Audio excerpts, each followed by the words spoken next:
Budaya, senang sekali saya Andini Miza Putri untuk episode kali ini hadir kembali untuk Anda tentunya dalam program Obrolan Budaya.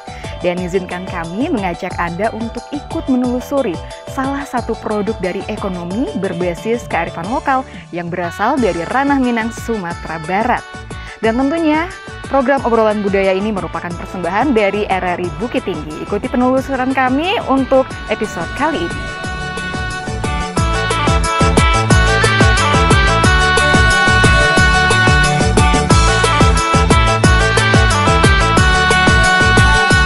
Di balik cerita rakyat dari Minangkabau yang melegenda, ternyata produk budaya kebanggaan masyarakat Minang yang diberi nama Tarompa Datua sudah ada sejak zaman Kerajaan Pagaruyuang. Konon, sandal ini hanya dipakai kalangan atas pada masa itu. Tarompa artinya sandal, dan Datua artinya penghulu adat. Sehingga sandal tradisional ini sering disebut sandal penghulu adat atau sandal datuk. Alasannya, karena banyak dipakai oleh para pemangku adat di Minangkabau dan sering digunakan dalam berbagai kegiatan sehari-hari atau pada acara tertentu. Tidak mudah mempertahankan sebuah produk kerajinan tradisional di tengah menjamurnya produk modern. Akan tetapi, Tarompa Datua memiliki kebanggaan tersendiri bagi penggunanya.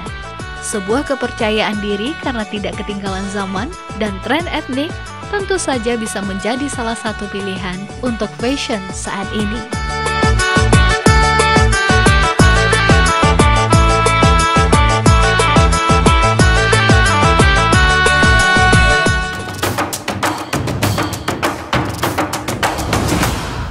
Sahabat budaya, pendengar dan pemirsa RRI Net dimanapun berada, berjumpa lagi dengan saya, Andini Miza Putri, tentunya dalam program Obrolan Budaya RRI Bukit Tinggi.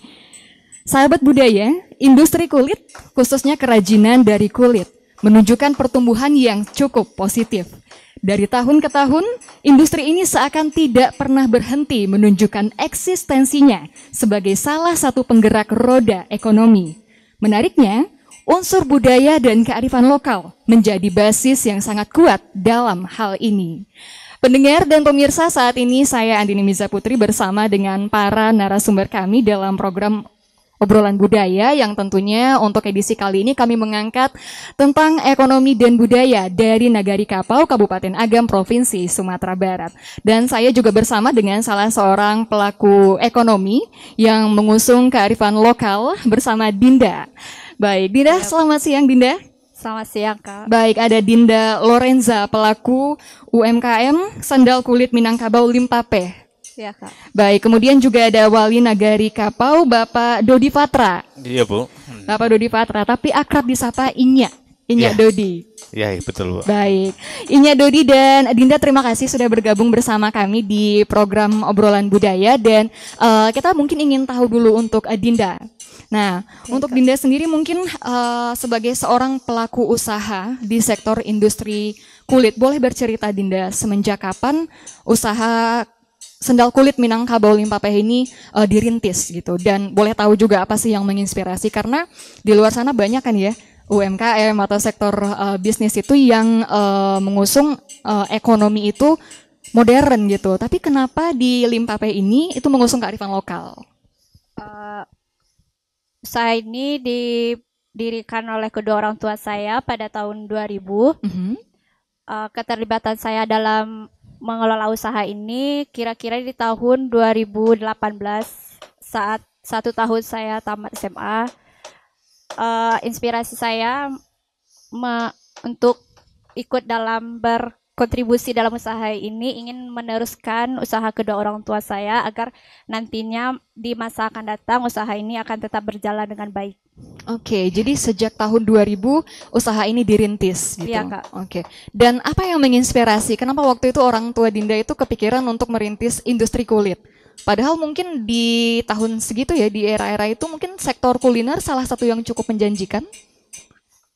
Karena di tahun 80-an orang tua laki-laki merantau ke sini sudah bekerja sebagai karyawan sandal juga di masa itu, Kak. Jadi mungkin orang tua ingin membuka usaha sendiri. Jadi itu yang mungkin membuat orang tua untuk membuka usaha ini, Kak.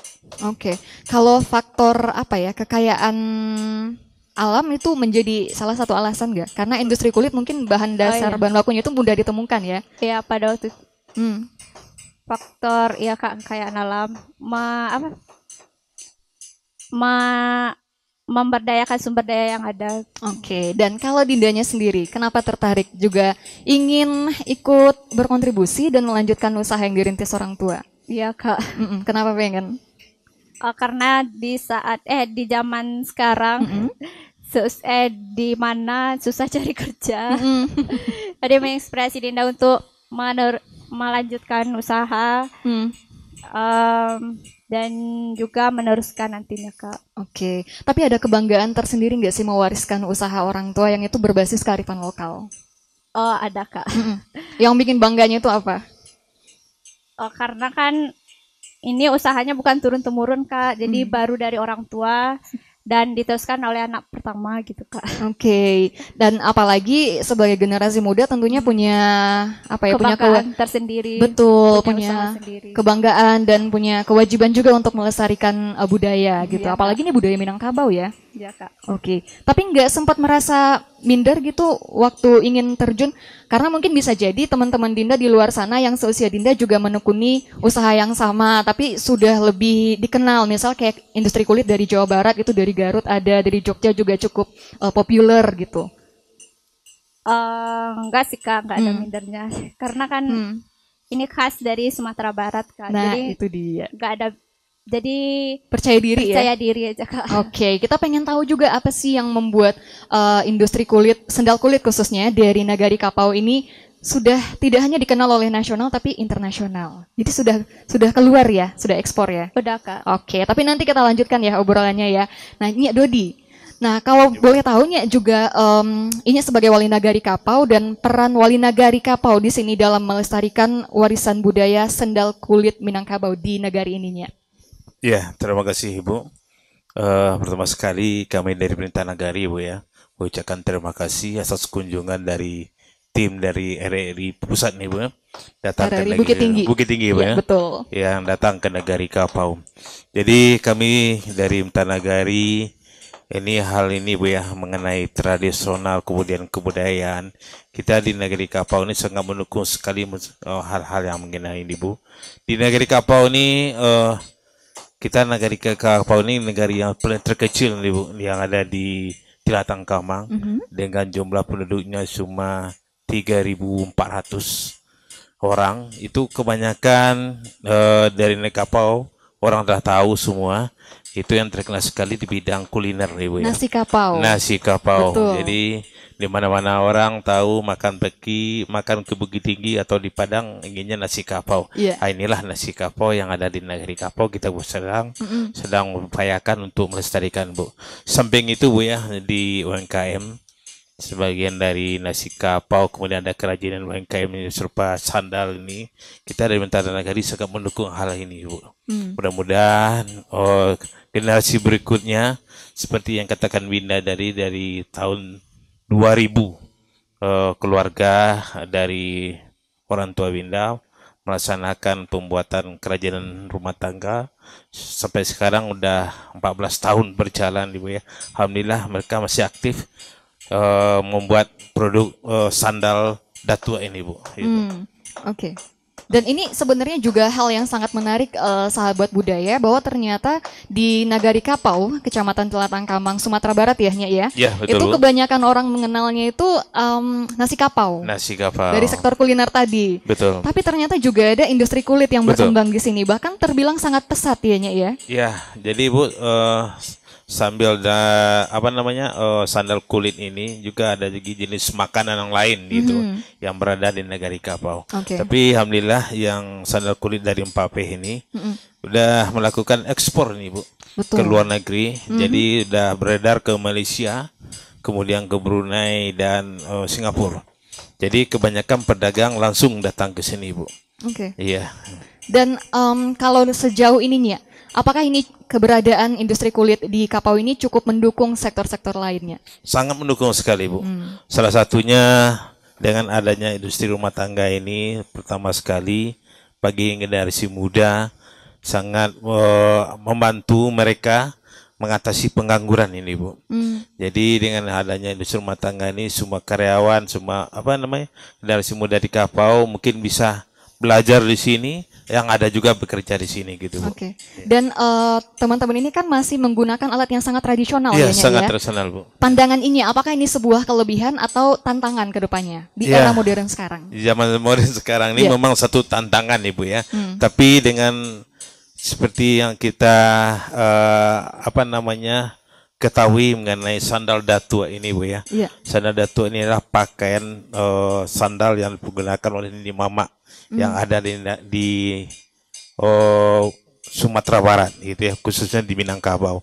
Jadi memang sandal ini dulunya sangat tren, sangat sangat disukai oleh Nini Mama. Memangnya orang-orang yang berpangkat yang pakai dulu sekarang, Bu. Oh, di zaman dulunya ya? Zaman dulu. Sampai sekarang udah ikut model, tapi tetap tertinggal gitu, Bu. Betul. Tetap diminati oleh kaum muda yang hari ini, Bu. Jadi itulah mudah-mudahan kaum muda yang ada di negeri Kapau dapat mengambil kesempatan ini, Bu. Dengan adanya kata Ibu tadi, masalah zaman modern sekarang ini, Bu ya. Tetap yang lama kita pakai juga gitu, Bu. Betul. Jadi seperti yang Inya bilang tadi, di tengah banyak sekali ya produk-produk sepatu atau sendal dengan konsep modern, tapi masih banyak orang-orang yang memilih untuk menggunakan sendal kulit. Sendal datua ya, ya? Sandal datua, Bu. Ya. Ini, Bu, terbuat dari kulit asli nih, Bu. Betul. Dari sapi, kemudian di bawahnya ada karet yang kualitasnya sangat bagus. Kalau beli ini, ibaratnya, Bu ya, beli ini memang harganya cukup menenggang gitu, Bu ya. Kisaran sekitar 150 ke atas nih, Bu ya. Tapi kita pakai ini kualitasnya sangat bagus ini, Bu. Oke. Selain kualitas bagus, apalagi yang membuat mungkin sebagian orang di zaman sekarang masih tertarik untuk menggunakan sandal ininya? Ya, seperti tadi tuh, Bu. Mungkin salah satunya sikut dengan filsafat zaman dulu, Bu ya, yang pakai ini adalah orang-orang terkenal, Nyinya Mama, Datu ya, yang kebanyakan yang kualitasnya sangat bagus gini, Bu ya. Ya seperti yang kita lihat di depan ini, Bu. Ya, rasanya tak tertinggal, Bu ya, dengan zaman sekarang ini yang kualitasnya gitu, Bu. Dan bentuknya pun gitu, Bu. Ada macam variasi sekarang nih, Bu ya. Oke, betul. Padahal kalau kita lihat mungkin dari desainnya itu sangat simple, sederhana ya, Nya. Tapi ternyata sederhana itu bermakna sangat mewah. Gitu ya. Dan ada falsafahnya juga ternyata di zaman dulu. Ada, Bu. Iya, tadi itu ya kepada pemakaian dari orang-orang yang terkenal atau orang-orang yang kita hormati di Minangkabau ini, Bu. Oke, siap. Terima kasih banyak nih ya. Luar biasa sekali. Jadi sudah sejak zaman dahulu ya, ternyata sendal kulit ini menjadi kebanggaan tersendiri bagi orang-orang yang menggunakannya. Seperti itu, sahabat budaya. Nah, Dinda, apa yang membuat sendal kulit ini katakanlah berbeda dengan produk-produk dari jenis lain gitu? Kalau dari Inya bilang tadi mungkin dari kualitas gitu. Nah, dari pelakunya sendiri? Karena sendal kulit ini masih memakai alat-alat yang sederhana, Kak. Jadi dalam proses pembuatannya juga masih masih berkualitas lah, Kak. Maksudnya karena masih memakai alat sederhana, ini pembuatannya tuh dengan hal-hal yang detail, sangat detail gitu, Kak. Handmade gitu ya? Handmade gitu. Jadi dengan cara pembuatannya yang tradisional itu hasilnya berkualitas jadinya, benar-benar detail. Oke. Nah, kita pengen tahu juga dari pandangannya Dinda sebagai pelaku industri sendal kulit sendiri, itu seperti apa sih perkembangan industri sendal kulit itu di zaman sekarang? Sejauh ini perkembangannya juga sudah mulai mengikuti tren lah, Kak. Jadi model-modelnya juga udah ada yang modern. Juga kadang juga bisa pesanan sesuai dengan request konsumennya, Kak. Berarti dari katakanlah apa ya, ada desain mungkin atau dari motifnya itu sudah mengikuti perkembangan zaman. Dan itu juga bisa dikehendaki oleh customer, oleh calon pembeli nanti gitu ya. Nah, kalau kita lihat mungkin di depan kami, pemirsa dan pendengar RRI Net, ini ada beberapa contoh produk dari usaha yang ditekuni oleh Dinda, orang tua, dan juga ada rekan-rekan juga ya yang ikut membantu ya. Kalau boleh tahu itu produksinya dalam 1 bulan menghasilkan berapa? Kira-kira dalam 1 bulan berapa kodi ya? 100 kodian adalah Kak. 100 kodi? Ya. Bukan 100 ini ya, bukan 100 pasang gitu ya, tapi Bukan, 100 kodi. Waduh, luar biasa ya ternyata sahabat budaya. 1 bulan bisa menghasilkan 100 kodi. Itu kalau misal ada demand-nya cukup tinggi, berarti bisa lebih banyak dari itu. Bisa, Kak. Jika jika pekerjaannya lebih banyak, mungkin bisa jadi lebih juga Kak. Nah, 100 kodi itu yang dipekerjakan berapa orang yang ikut membantu? Di sini ada 7 orang Kak. 7 orang. Dindanya ikut? Ikut Kak. Ikut. Bagian mana nih kalau Dinda? Kalau Dinda bagian ini Kak, mukaannya. Ini namanya mukaan. Oh, mukaan. Ya. Oh, ini ada nama-nama di setiap bagian ini. Ada Kak. Boleh dikasih tahu Kakak sama sahabat budaya dong. Nah, gitu. Yang bukaan itu yang bagian talinya. Kalau bukaan yang bagian depannya nih Kak. Oke. Ini namanya benanya. Bena? Alasnya itu bena namanya Kak. Alasnya itu bena namanya. Ini nama-nama ini hanya berlaku di sendal kulit khas Minang atau seperti apa? Berlaku di khas Minang mungkin. Khas Minang. Oke. Bena itu ada artinya? Alas kaki mungkin Kak. Alas kaki.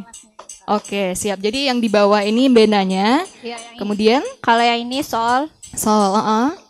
Oke. Udah itu aja Kak. Oke, itu aja ternyata ya. Siap.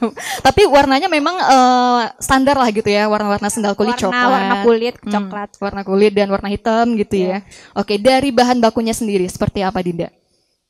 Bahan bakunya ada kulit sapi, kulit kambing, dan juga ada kulit sintetis Kak. Kulit sintetis, kulit kambing, kulit sapi, dan kulit sintetis. Yang paling mudah untuk ditemukan, didapatkan itu yang mana? Dari ketiga bahan ini, kulit kambing yang agak jarang sekarang Kak. Kenapa? Kulit kambing yang agak jarang ditemukan. Oh, udah jarang. Apalagi pas abis Idul Adha itu agak susah ya, karena kambingnya udah banyak di ini kan ya, dijadikan korban ya. Oke, jadi kulit kambing itu agak terbatas lah seperti itu ya. Kak. Oke, kalau kulit sapi cukup mudah ditemukan. Mudah. Ya. Oke, dari mana itu didapatkannya? Kalau yang kita membeli kulitnya di Padang Panjang Kak. Oke, dan itu baru diolah di sini. Enggak, udah langsung diolah di Padang Panjang. Jadi kita belinya kulit yang udah jadi kayak gini Kak. Oh, yang sudah siap untuk diolah seperti itu ya. Tapi menarik sekali 7 orang yang ikut membantu untuk berlangsungnya usaha ini. Itu pribumi semua kah atau seperti apa? Iya Kak, warga pribumi. Nah, luar biasa. Ini juga salah satu hal yang sangat menarik ya, Nya Dodi ya. Kita pengen tahu juga seberapa besar sih peran dari pelaku usaha industri kulit ini untuk kemajuan masyarakat sekitarnya. Karena ada 7 orang ternyata pribumi yang diperbantukan di sini. Iya. Jadi Ibu, dari Perintah Nagari, yang ini perannya untuk UMKM ini Bu ya, kita melakukan seperti pelatihan gitu Bu. Kemudian mengadakan semacam pengenalan barang kita, UMKM kita kepada masyarakat luar gitu Bu. Dengan satu harapan kita untuk mendatangkan pariwisata Bu ya. Sekarang ini kan di Bukit Tinggi dan Agam Bu ya, sangat marak untuk pariwisata ya Bu. Iya. Kebetulan saya salah satu penggerak wisata juga. Jadi salah satu kita memperkenalkan hasil UMKM yang ada di Negari Kapau kepada pariwisata yang ikut dengan saya nanti. Betul dengan teman-teman nanti yang ada di pariwisata di Sumatera Barat gitu Bu. Oke. Selain sendal kulit limpa pehnya, apakah ada UMKM lain yang bergerak di bidang yang sama di Kapau? Ada Bu. Ada juga, jadi bidang UMKM sandal kulit ini Bu, ada juga di bidang kuliner, kuliner nasi kapau seperti saya bilang tadi. Kemudian ada juga di bidang dodol itu Bu, atau kalamai Bu. Kalamai kapau itu daerahnya dekat dari sini sekitar 2 kilo. Itu pun udah punya stand dia di sana Ibu. Kita pun melakukan promosi kepada teman-teman di pariwisata untuk dapat mendatangi oleh kita atau mengunjungi tempat kita gitu Bu. Itu harapan kita, semoga tingkat perekonomian di Negari Kapau ini makin meningkat gitu Bu. Dan dapat mengatasi masalah pengangguran zaman sekarang. Sekarang ini kan susah Bu untuk mendapatkan pekerjaan. Alhamdulillah salah satunya Dinda tamat kuliah di perguruan tinggi dan melanjutkan pekerjaan dari orang tuanya. Mudah-mudahan dengan tingginya ilmu Linda ini menambah inovasi di bidang capal ini Bu ya, tanda datuk ini Bu. Oke. Gitu. Jadi kalau untuk yang produksi ini cuma satu-satunya berarti Limpa Penianya ya di Kapau? Yang di Kapau kemarin ada 2, satu lagi udah tutup itu Bu karena meninggal. Kini yang Limpa P yang berdiri sampai sekarang ini Bu. Alhamdulillah Bu, dari zaman kemarin kita ada COVID, beliau tetap bertahan dengan ini Bu, tetap ada juga orderan untuk sandal Limpa P ini Bu. Oke, luar biasa, bisa 100 kodi ya 1 bulan ya. Oke. Nah, kita pengen tahu dari Dindanya sendiri. Tadi ini udah spill tuh setelah pasca COVID ya, ini ya. Itu justru mengalami peningkatan yang cukup drastis. Bahkan di COVID sendiri itu masih bertahan. Ada tipsnya? Kunci rahasianya gitu?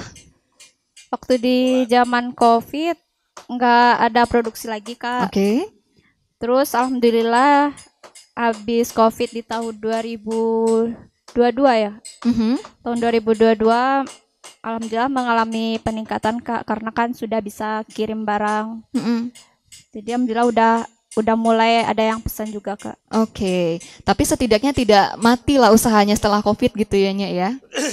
Ibu, selain dari capal dan kuliner Bu ya, di Kapau juga ada membuat lapisan Polan namanya itu. Oke, jadi itu kulinernya? Bukan kuliner, ini semacam jenis barang itu Bu, membuat lapisan peci hitam kita ini. Oh, peci hitam. Bagian dalam itu disebut Polan gitu Bu, ada lapisan yang kita dijahit miring-miring itu. Itu pun masyarakat Kapau pun mengekspornya pun ke Malaysia gitu. Dan itu sistemnya masih tradisional produksinya? Dulu memang sistemnya pakai mesin mesin hitam Bu. Sekarang udah banyak ke masyarakat Kapau pakai mesin yang jenisnya komputer gitu. Oke. Ya. Ada kemajuan nampaknya. Ada kemajuan. Ya. Oke. Tapi mungkin karena ini satu produk yang memang dibutuhkan kualitas yang tinggi, jadi tidak heran kalau proses produksinya itu tradisional gitu ya? Iya Kak. Oke. Tapi ngomong-ngomong proses produksi, boleh Dinda cerita proses produksinya seperti apa? Langkah-langkahnya mungkin? Pertama langkah-langkahnya itu Kak, kita melakukan penggosokan pada kulit biar kulitnya kelihatan agak mengkilat gitu Kak. Karena kan kalau dari pabriknya kulitnya agak belum kilat, ya. Belum glowing lah gitu ya. Oke. Kemudian? Ya, jadi dilakukan terus melakukan pola dasar yang sesuai dengan ukuran. Selanjutnya pemasangan pembuatan sol. Oke.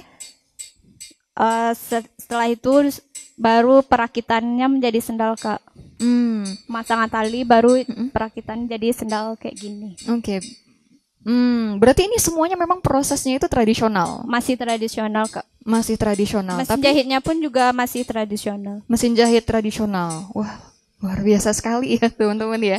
Jadi langkah yang paling sulit apa untuk menghasilkan sepasang sendal kulit ini? Atau sulit semuanya?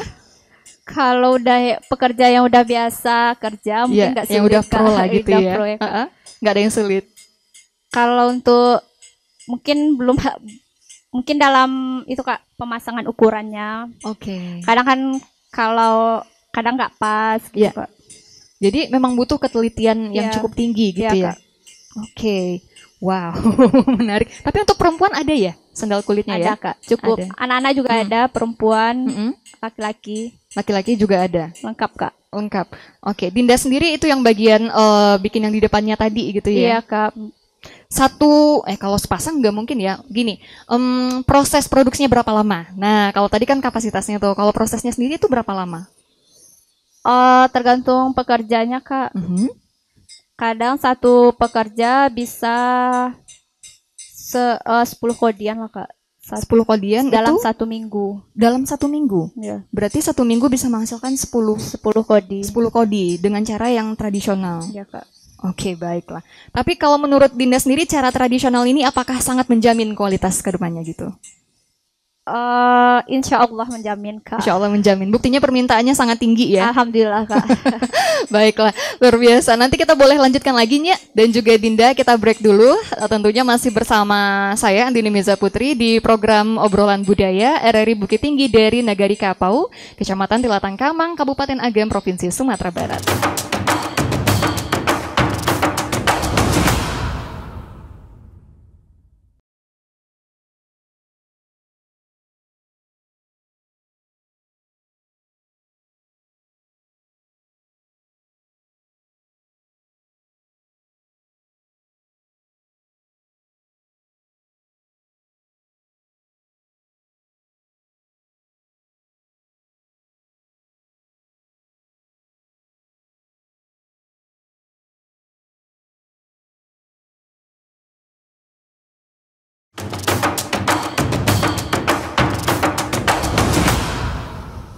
Sahabat budaya, pendengar dan pemirsa RRI Net dimanapun berada, terima kasih masih bersama kami di program Obrolan Budaya RRI Bukit Tinggi, dan kita masih bercerita tentang salah satu industri kulit di Nagari Kapau yang berbasis kearifan lokal dan budaya.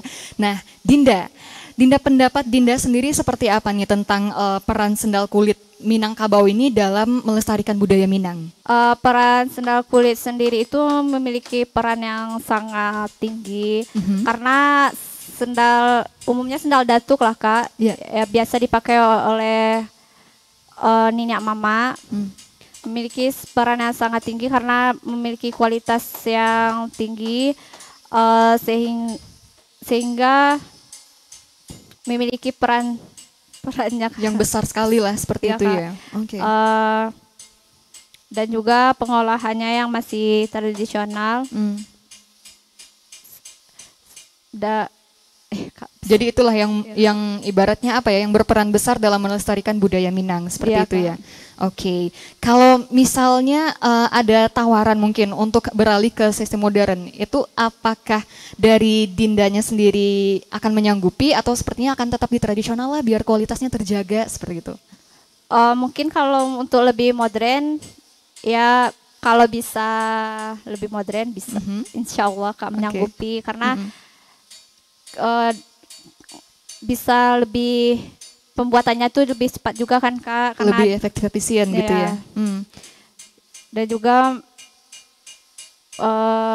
dalam pembuatan juga lebih cepat. Oke. Terus mesin-mesinnya juga lebih modern gitu, Kak. Kalau dalam tradisional ini tantangan terberatnya itu apa? Maksudnya tantangan terberat dengan proses produksi tradisional ini apakah di biaya mungkin, atau di waktu atau tenaga, atau seperti apa? Di tenaga juga, Kak, waktu. Kan karena dalam seminggu tuh memproduksi 10 kodi, sedangkan permintaan alhamdulillah banyak gitu, Kak. Mungkin itu tantangannya. Oke, jadi butuh sesuatu yang lebih cepat lah gitu, ya. Oke, terima kasih Dinda. Ya, Dodi. Nah, kalau untuk sendal datua ini sendiri berarti sampai sekarang nenek mama di Sumatera Barat umumnya masih menggunakan sendal ini ya, Nya, ya? Ya, jadi kebanyakan ya nenek mama kita di Sumatera Barat memang inilah pakaian sandal beliau gitu. Jadi di zaman modern sekarang ini, melihat perkembangan zaman, yang muda pun, yang biasa pun sekarang udah pakai sandal datuk ini, Bu. Karena kita lihat sandal datuk ini tidak begitu, modelnya tidak begitu tinggal ya, dari sandal-sandal sekarang ini, Bu. Alhamdulillah peminat dan permintaan hal ini sangat banyak sekali untuk Dimpape ini, Bu. Oke, kalau bagi para datu atau nenek mama di Sumatera Barat, apakah sendal ini menjadi satu aksesoris yang wajibnya atau boleh tidak? Iya, kalau dulu, zaman dulu memang ini adalah sandal wajib dipakai untuk nyemama. Jadi memang itu sebabnya dinamakan sandal datuk dulu. Oke. Iya, jadi nyemama penghulu kita di dalam Minang rata-rata dia pakai baju kebesaran ini mama beliau dengan topi beliau, tongkat, kemudian sandal dia yang ini dia pakai gitu, Bu. Jadi sandal kalau capal dulu, ini. Ya. Sandal capal. Jadi Sandal kalau capal. dulu ini harus gitu ya. Iya. Setiap nyonya mama itu Pasti sandalnya dia punya, pasti ini. Pasti punya. Kalau sekarang seperti apanya? Masih tetap, Bu. Masih tetap ya. Itu ya. Di bagaimana tadi itu, Bu ya. Ini memang pakaian wajib untuknya mama ini, Bu, salah satunya dulu. Oke. Sampai sekarang gitu. Kalau untuk bundo kanduangnya juga apakah ada yang sendal kulitnya ini diproduksi, Dinda? Untuk yang khusus perempuan. Nenek mama pasangannya bundo kanduang ya? Iya, Nah, Kak. gimana tuh? Kalau nenek mamanya ada bundo kanduangnya, pernah coba berinovasi? Ada Kak, lagi diproses. Oh, oke, baiklah. Tapi berarti akan ada gitu ya Akan produk ada, yang Kak. juga untuk wanita Minang. Iya, Kak. Untuk bundo kanduang. Sekarang kan itu. juga ada Kak, cuman kalau buat bundo kado kan biasanya yang gimana Kak? Songkok lah Yang bahasa- songkok, ya, iya Kak. betul. Karena kekurangan di itunya Kak alat, jadi belum bisa proses, insya Allah nanti juga Oke. bisa Kak. Waduh, kita tunggu ya Nyek ya, biar nanti makin lestari budaya kita ya. Iya, betul, Bu. Oke. Iya. Nah, jadi mungkin juga hubungan antara industri sandal kulit ini dengan pariwisata lokal seperti apa, Nyek? Ya, hubungannya Bu ya. Ya. Hubungannya kita di lokal ini, Bu ya. Bagaimana untuk menarik minat wisata untuk datang ke negeri Kapau sampai yang tadi bidang kuliner, Ibu ya. Kita juga memperkenalkan UMKM yang berupa capal ini, Bu. Jadi alhamdulillah dari promosi itu minat dari orang-orang mancanegara pada umumnya sangat suka dengan capal ini, Bu. Karena harganya tidak begitu tinggi, kemudian kualitas barangnya bagus dan terbuat dari kulit pun yang asli gitu, Bu. Jadi ini adalah salah satu daya tarik untuk wisata kita untuk membeli sandal datuk ini atau capal ini, Bu. Ya. Jadi kalau misal ada wisatawannya, katakanlah wisatawan domestik atau wisatawan mancanegara yang berkunjung ke negari Kapau, apakah dari pihak pemerintah setempat itu mengarahkan ke sini gitu? Mungkin untuk menjadi apa ya, salah satu destinasi mungkin? Ya, kalau kita, Bu ya, pada kawan-kawan dari dinas pariwisata atau yang guide yang ikut membawa tamu gitu, Bu ya, kita pun ikut mempromosikan kalau ke Kapau itu bukannya kuliner aja, ada lagi yang lain. Itu adalah capal itu atau sandal datuk gitu, Bu. Jadi ada juga yang tamu kita tuh langsung order ke sini, atau langsung dia berkunjung ke tempat ini, Bu, melihat proses pembuatannya, Bu. Karena sandal datuk ini kan nggak banyak yang membuat, Ibu ya. Iya. Ya, ini perlu dengan keahlian khusus membuat ini. Perkata Dinda ini memang membuatnya secara tradisional, tapi dengan kualitas tradisional itu kualitasnya jadi bagus gitu, Bu. Alhamdulillah kata Ibu tadi itu kalau adanya sistem ada perubahan zaman atau teknologi, Iya. alhamdulillah tetap tangan ini tetap bekerja juga nih, Bu. Betul. Nggak bisa dibuat sistem masuk barang keluar, masuk barang mentah keluar barang jadi. Iya. Ini kalau ini nggak bisa, Bu. Ini butuh dengan keahlian juga nih hal ini, Bu. Nah, itu dia tadi. Karena kalau misal sudah sudah modern semua pun belum tentu menjamin kualitasnya gitu Betul, ya. betul. Mungkin, Bu, di sini mungkin Iya. yang modern, mungkin alat-alatnya mungkin bisa untuk pemotongan, mungkin perlu mesin potong listrik, kemudian mesin jahitnya yang sistemnya yang bagus gitu, Bu ya.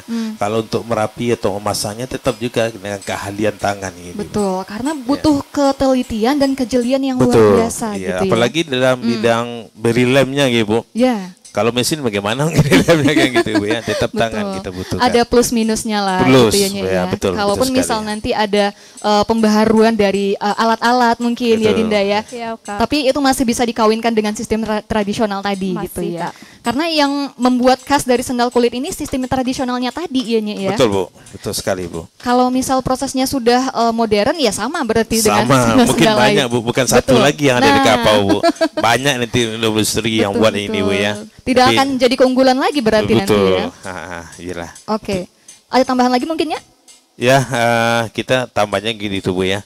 Mudah-mudahan UMKM yang khususnya dari Lempapeh ini, Bu ya, makin maju ke depannya gitu, Bu, dan banyak menyerap tenaga kerja masyarakat lokal hal ini. Itu salah satunya dari kita program kita di Nagari itu adalah mengatasi pengangguran gitu Bu. Yeah. Mudah-mudahan masyarakat atau generasi muda di Negari Kapau ikut bagaimanapun tersentuh hatinya untuk membuat UMKM di bidang capal atau yang lainnya gitu Bu. Kita di Pemerintah Nagari sangat mendukung hal ini Bu dan ikut mempromosikan nanti Bu. Oke. Tapi sekarang kan Dinda memperbantukan ibaratnya melibatkan 7 orang lah penduduk lokal ya. Ini punya harapan nggak biar nanti ditambah lagi lah masyarakatnya lebih banyak lagi tentu, gitu. Bu, tentu. Jangan ya Bu ya, kita jangan jalan di tempatnya Bu ya. Betul, betul. Tentu kita harus melangkah ke depan gitu Bu. Okay. Sebab dunia di depan ini makin kuat tantangannya lagi Bu gitu. Oke. Nah, dari Dinda sendiri mungkin tantangan terbesar apa Dinda dalam menjaga keberlangsungan produksi sendal kulit ini?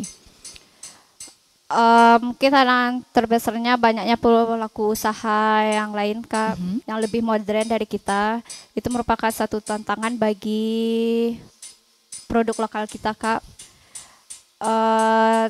Dan juga dalam pengemasannya kita juga belum modern juga Kak. Oke. Mungkin itu tantangan. Kalau sekarang pengemasannya seperti apa? Pengemasannya masih termasuk biasa lah Kak. Oke. Tapi tetap dengan mengandalkan kualitas berarti ya. Itu keunggulannya sendal kulit ini gitu ya. Iya, Oke. Kemudian mungkin untuk generasi muda sendiri. Nah, mungkin generasi muda di luar sana banyak yang ketika mereka ingin menekuni usaha tertentu itu lebih cenderung untuk berpikir ke yang banyak lah, yang lagi viral sekarang lah, seperti itu, kuliner, fashion atau hal lain.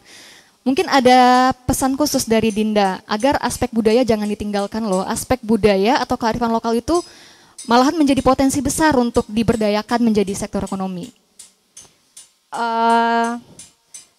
Sebagai generasi muda, Dinda berharap tetap menjaga kearifan lokal, adanya timbul kesadaran dari para generasi muda untuk melestarikan tradisi yang ada, sehingga nantinya untuk masa yang akan datang kearifan lokal kita tidak hilang begitu aja Kak. Oke, tetap bertahan. Bahkan tidak hanya bertahan tapi juga eksis. Iya. Tidak hanya di Indonesia tapi juga di mancanegara. Mancanegara. Oke, berarti tadi ekspornya itu sudah ke Malaysia. Iya, sudah Kak. ke Singapura juga sudah. Kak. Singapura yang tergolong negara maju tapi ternyata juga banyak yang menggunakan sendal tradisional di sana ya, Nya ya. Oke, itu dibawa oleh perantau Minang ke sana kah atau permintaannya langsung dari sana? Ada yang dibawa perantau Minang dan juga ada yang dari orang Malaysianya juga Kak. Oke, berarti dari orang sini ngebawa ke sana itu ada, Ya, ada dan permintaan langsung dari sana ada juga ada. Kak. Kalau yang permintaan langsung dari sana itu masih orang Minang kah? Masih orang Minang Kak, cuman udah lama di rantau. Oke, tapi itu tentunya dipasarkan ke penduduk di sana juga gitu Kak. ya? Iya. Luar biasa, orang luar aja tertarik ya Nya ya pakai produk Betul. Indonesia, kenapa kita tidak ya? Iya. Oke, sahabat budaya, nanti kita akan lanjutkan lagi untuk sesi terakhir masih bersama kami, bersama saya Andin Miza Putri, kemudian juga ada Dinda dan Nya Dodi di program Obrolan Budaya.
Sahabat budaya, terima kasih masih bersama kami di RRI Bukit Tinggi. Dinda, mungkin ada rencana yang akan diwujudkan atau target dalam waktu dekat? Inovasi-inovasi mungkin? Mungkin melakukan pembuatan variasi yang baru, Kak. Oke. Terus apa namanya itu? Mereknya lebih brandingnya gitu branding ya. Lah, Kak, Oke, gitu. jadi brandingnya itu lebih dimaksimalkan lagi. Iya, Kak. Oke, kemudian juga dari keberagaman variasinya seperti itu ya. Menambah Oke. keberagaman. Siap. Di sesi akhir mungkin ada harapan untuk masa depan industri sendal kulit khususnya di Minangkabau. Di Minangkabau mungkin harapannya? Harapannya semoga industri kulit ini di masa yang akan datang tetap berjalan dengan baik sampai mancanegara dan tetap dikenal oleh banyak orang, dan semoga adanya generasi muda membantu untuk mempromosikan lah. Oke, jadi lebih dioptimalkan gitu ya. Dioptimalkan, Anak-anak muda sekarang apalagi dengan kemajuan teknologi bisa lebih gencar harusnya Iya, ya Kak. promosinya ya. Iya, Kak. Oke, terima kasih banyak Dinda. Sukses terus untuk usahanya, semoga semakin mendunia ya. Waduh, Amin, ini Kak. bukan hanya di Indonesia lagi tapi semoga semakin mendunia. Amin. Dan kualitasnya tetap terjaga serta tetap melestarikan budaya, apalagi sebagai generasi muda. Terima kasih. Siap. Dari Inya sendiri mungkin tentunya melestarikan atau menjaga tradisi dan budaya itu tidak hanya tugas atau kewajiban dari para pelaku ekonomi budaya sajanya, tapi juga generasi muda. Ada pesan untuk generasi muda? Ya, harapan Bu ya, Ya. atau pesan kepada generasi muda, mari kita mengenal ya kebudayaan kita, kemudian kita harus mengembangkan dan melestarikan, apalagi mengenai sandal datuk ini atau capal ini Bu. Ini adalah sandal produksi atau buatan kita dari Minangkabau asalnya gitu. Jadi kepada generasi muda untuk dapat mengenal hal ini dan melestarikan gitu Bu. Dan supaya nilai-nilai yang kebudayaan kita ini jangan sampai hilang. Ya, itu harapan kita. Kita pun dari Bintang Nagari pun sangat mendukung hal ini Bu. Untuk dalam pengembangan UMKM dan pelestarian kebudayaan ini Bu. Ya. Baik. Ada tambahannya? Itu harapan kita Bu ya. Semoga-moga kepada Winda dan Pak Peh ya, supaya nanti produksinya makin meningkat dan banyak menyerap tenaga kerja yang ada di negeri Kapau utamanya dulu Bu ya. Ya. Kemudian untuk menyeluruh nanti kepada Bukit Tinggi dan Agam nanti Bu. Itu harapan kita, semoga tetap maju dan berjaya. Itu Baik. harapannya Bu. Siap. Terima kasih untuk waktu dan juga pandangannya nih. Sukses untuk Dinda, usaha industri sendal kulitnya. Iya, Sukses sama-sama. juga untuk Nagari Kapau ya, Nya ya. Ibu, sama-sama Bu. Semoga Makasih makin banyak maju. Bu ya. Siap. Baiklah sahabat budaya dimanapun berada, demikian persembahan obrolan budaya dari RRI Bukit Tinggi. Saya Andini Miza Putri, terima kasih untuk kebersamaan Anda. Sampai jumpa di lain waktu.